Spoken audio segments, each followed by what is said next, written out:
Jadi di sini saya akan menyampaikan beberapa perbedaan antara daging yang segar dan daging yang sudah tidak segar. Apa saja sih perbedaannya? Untuk yang pertama, bisa dilihat dari permukaan daging yang segar, ini masih tampak kemerahan, sedangkan pada daging yang sudah tidak segar, ini tampak pucat. Untuk yang kedua, bisa dilihat dari kulitnya. Pada kulit daging yang segar ini kuning kemerahan, sedangkan pada daging yang sudah tidak segar ini tampak pucat juga dan sedikit kehijauan. Yang selanjutnya adalah bisa dilihat dari tekstur dagingnya. Tekstur daging yang segar ini sangat elastis, sedangkan daging yang sudah tidak segar sudah tidak elastis. Dan yang terakhir itu bisa dilihat dari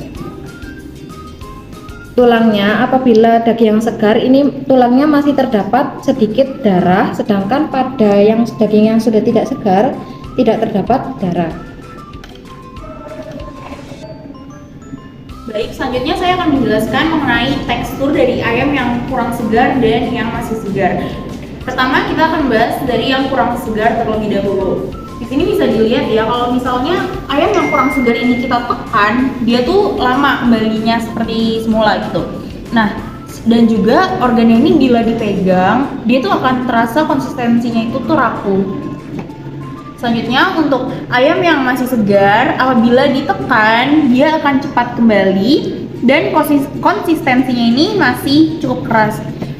Bisa terlihat ya bahwa ini tuh kayak rapuh dan ini masih cukup baik. Baik, di sini saya akan menjelaskan tentang bau ayam yang masih segar dengan bau ayam yang sudah tidak segar. Apabila bau ayam yang masih segar yaitu memiliki aroma yang khas, ada bau darahnya, ada bau amis juga. Kemudian apabila bau ayam yang sudah tidak segar yaitu memiliki bau yang sangat menyengat dan bau seperti telur busuk. Baiklah, jadi yang sekarang yaitu kita akan belajar mengenai cara penyimpanan daging ayam yang baik. Jika kita dapat menyimpan daging ayam dengan cara yang baik, maka daging ayam akan tetap awet dan tetap segar saat dikonsumsi. Namun, ketika kita salah dalam penyimpanan daging ayam akan menjadi tempat untuk bertumbuhnya bakteri sehingga ayam akan mudah busuk. Nah, penyimpanan daging ayam ini selain untuk meningkatkan dan menjaga nutrisinya, juga untuk menghindari daging ayam dari kerusakan. Beberapa cara yang dapat dilakukan untuk penyimpanan daging ayam yang benar yaitu yang pertama, tidak mencuci daging ayam sebelum dimasukkan ke kulkas. Nah, mencuci dengan air ini akan meningkatkan kandungan air di dalam daging ayam sehingga daging ayam nantinya akan malah mengering karena terdapat oksidasi dari air tersebut. Dan juga ketika kita mencuci dengan air keran atau air yang mentah akan meningkatkan kontaminasi bakteri di dalam daging ayam. Cara yang kedua yaitu kita dapat menyimpan daging ayam di dalam kulkas. Ketika kita membeli suatu daging ayam dan tidak ingin mengolahnya secara langsung, kita dapat menyimpannya terlebih dahulu ke dalam kulkas karena daging ayam tidak bagus ketika dibiarkan di dalam suhu ruangan terlalu lama. Jadi kita dapat mensiasatinya dengan memasukkan ke dalam kulkas karena bakteri pembusuk akan non-aktif atau inaktif di dalam kondisi yang dingin. Nah, ketika kita ingin menyimpan di waktu yang lebih lama lagi, kita dapat menyimpan di dalam freezer dengan suhu kurang dari 12 derajat Celcius sehingga bakteri akan inaktif dan daging dapat bertahan dalam suhu yang dingin dan dalam waktu yang lama. Nah, cara yang terakhir yaitu dengan tidak melelehkannya di suhu ruang secara langsung. Ketika kita ingin mengolah daging dalam freezer tersebut, saat ingin menjadi masakan, kita sebaiknya tidak melelehkan di dalam suhu ruangan karena daging yang terkontaminasi dengan udara luar akan berkontaminasi dengan bakteri, misalnya E. coli yang dapat menyebabkan diare. Sebaiknya ketika kita ingin melelehkan daging tersebut, kita dapat mendiamkannya ke dalam chiller terlebih dahulu agar daging tersebut dapat tidak beku, namun tetap dapat mempertahankan suhu dinginnya.